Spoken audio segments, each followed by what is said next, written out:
everybody, how's it going? Now, first off, you're probably wondering why you are seeing me face to face right now when I usually don't do this sort of thing. Well, first off, it's always good to just pop in every now and then and say hi to you guys face to face, but secondly, I have got a visitor for today's video, and I could not let him show me up on my own channel, so I had to step up to the plate. So why don't you go ahead and introduce yourself, my man? Hey Pokemon Masters, Bird Keeper Toby here, and look, I'm sorry, you're just gonna have to deal with HoopsandHipHop's beautiful face a little bit longer. And it is beautiful. I mean, that beard, fantastic. The eyes, piercing, the amazing caps.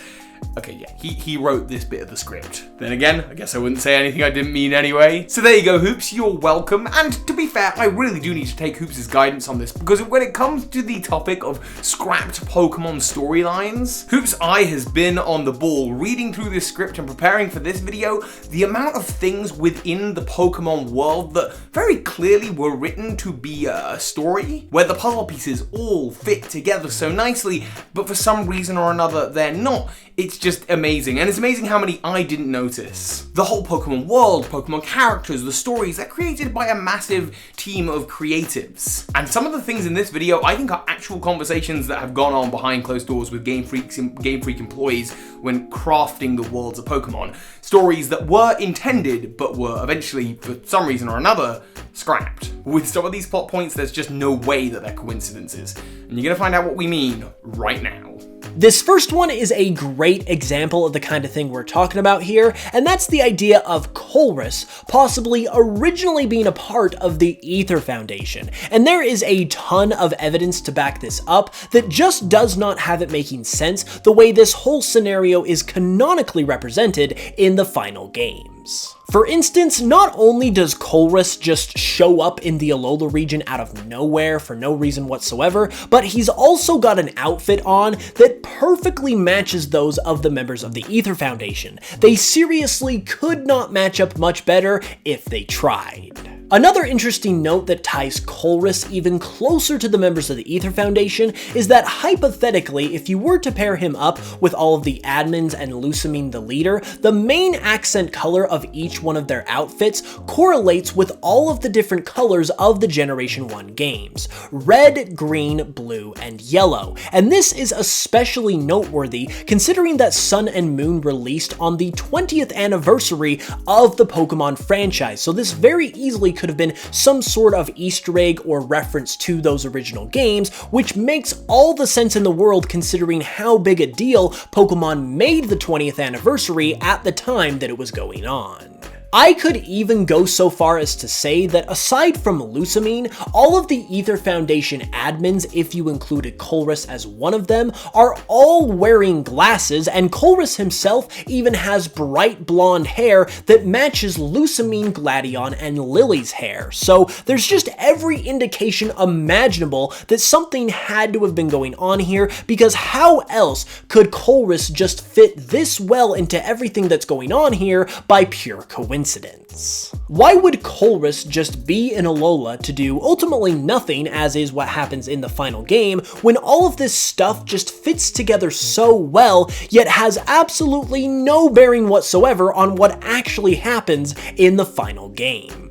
At the end of the day, this is all just speculation and theorizing, but in my mind, it's way more likely that there actually was something originally planned for Colress and the Aether Foundation than it is that all of this stuff just happened to come together and fit together so well by mere coincidence. Okay, so this next one is one I came up with as a Pokemon theory before Pokemon Sun and Moon even came out. No big deal, whatever, Pokemon theorist just discovering the inner workings of Game Freak over here, no biggie. And then yet seemingly to smite me down, despite the fact this theory holds up so incredibly well, the Pokemon gods at Game Freak seem to just not have this in the Sun and Moon games. And what am I talking about? I'm talking about how Magearna is clearly the 5th Island Guardian of Alola. The Island Guardians of Alola. 4 islands, 4 Pokemon. Tapu's Koko, Lele, Finny, and Bulu. Each one a part fairy type Pokemon that's able to sort of hide within its own shell, changing the way it looks a little bit.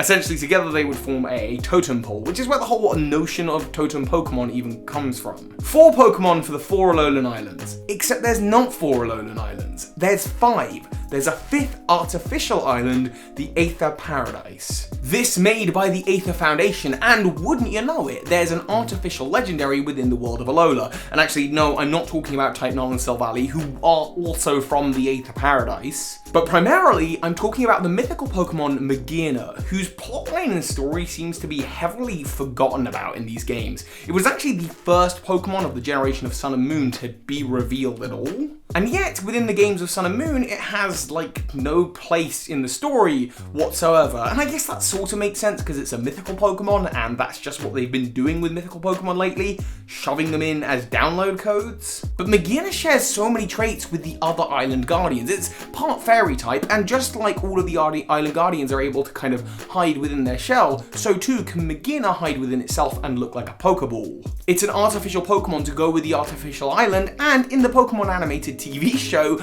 Lily actually has Magearna. I think, and I didn't follow the series super closely, that Lily actually played with this Magearna as a kid in the Aether Paradise, so clearly it was set up to go in that direction, with Magearna acting as a symbolic kind of fifth island guardian. But ultimately, we just never saw that come to pass, and I'm not quite sure why, because I think it would have been an amazing way to include Magearna in the Generation 7 games. Okay, not to sound like a broken record or anything, because I have discussed this next one before, but if there were ever going to be a poster child for this sort of subject, it would have to be Pokemon Z and everything that was lost with its extremely likely cancellation.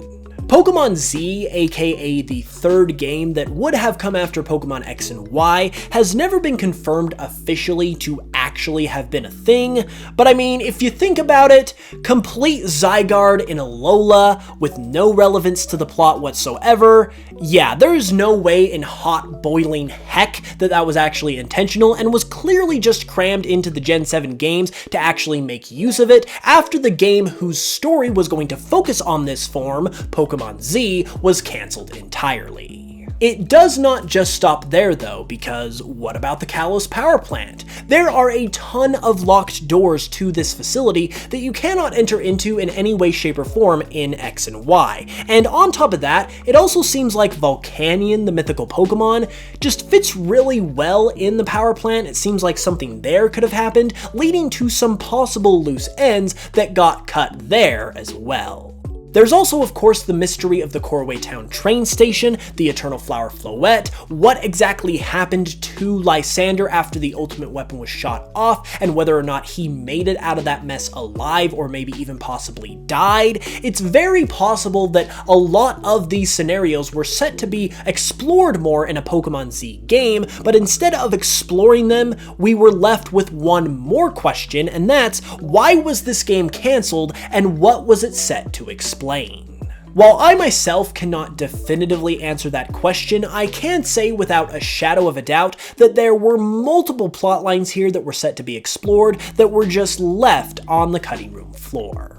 And speaking of Kalos, it really feels like Generation 6 was absolutely stripped of so much content, because as well as the Pokemon Z stuff, there's also the Swords of Justice stuff. Cobalion, Virizion, and Terrakion, and of course their kind of fourth counterpart, Keldeo. And I know what you're thinking, Toby, those Pokemon are from the Unovan Pokedex, and to me, that's what's weird about it. Let's just go for a quick trip down memory lane quickly. Moltres, Zapdos, Articuno, legendary birds of Kanto. Then you've got Raikou, Entei, and Suicune, the legendary beasts of Johtos, the Regis of Hoenn, the lake spirits of Sinnoh. These groups of Pokemon act as small trios, sometimes counterparting the bigger trios of the region, like Dialga, Palkia, Giratina, or Groudon, Kyogre, Rayquaza. These trios are much smaller in scale, but still legendary. Then we look to the Unova region, a region that already had a ton of Pokemon, in fact the most Pokemon out of any new region, and with it a whole bunch of legendary Pokemon, including two of these trios. The Forces of Nature, who have their own alternate forms and stories that exist within the worlds of Black and White and Black and White 2,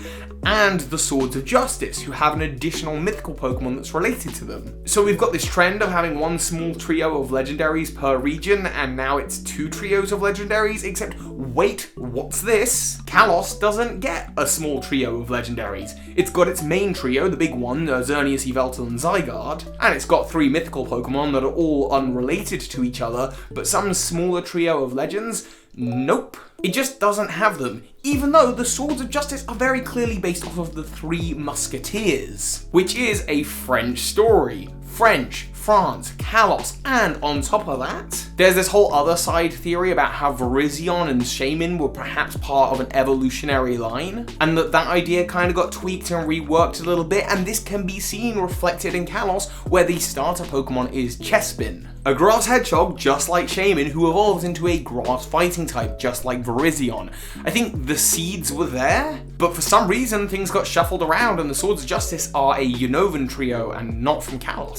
This next one is a newer one that actually more recently came to mind when I was putting together another video. When I was working on my video last week on cut gyms in Pokemon, I talked about how Giovanni was originally a flying type gym leader, and as I had my brain on this information, an idea came to mind that could actually be very possible. An interesting thing about Giovanni being a flying type gym leader is that he was probably still the leader of Team Rocket at this time as well, and if you combine these two character traits together, I feel like it very possibly could have created a scenario that would have changed Giovanni's motivations within the game to instead actually targeting the legendary birds of the Kanto region. Articuno, Zapdos, and Moltres are not only some of the most significant and powerful Pokemon in the Kanto region, they're also some of the only legendary Pokemon in the region as well, and also just so happen to be flying type. And even though it's a completely different canon, the legendary birds are actually something that Team Rocket has targeted in the Pokemon Adventures manga. Now, this isn't exactly one with a mountain of evidence to support it like some of the others were that we talked about earlier, but between all of this stuff that's kind of just floating around here, you've got Giovanni as a flying type gym leader originally, you've got him probably still as the leader of Team Rocket at that point, you've obviously got the legendary birds who are clearly flying type, and coincidentally some of the only legendaries in the region. I just feel like it's very possible that there could have been a plotline in place at some point in Red and Green's development where Giovanni was pursuing the legendary birds as a flying type trainer and the leader of an evil team. And given how we know that Kanto changed drastically over the course of its development as we have been learning in recent years, I feel like it's just as possible as anything else given the information we have provided to us. With all of this evidence that's currently in place and all of the leaked content that we have seen for Red and Green specifically over these past couple of years,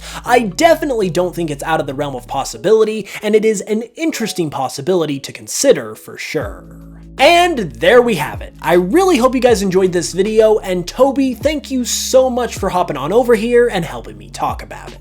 Anytime, man. I've had a lot of fun. Thank you for having me. And of course, talking about these seeds for stories that are clearly intended to be within the world of Pokemon is what inspired my whole series about, like, what if mythical Pokemon were put into the stories in a creative and fun way. But of course, Hoops, you already know that, because you're over in a video on my channel all about how Magearna and Volcanion, using some of the things we've talked about today, should really have been implemented into their respective games. So yeah, links in card and description and all that jazz, and Hoops, thank you for joining me.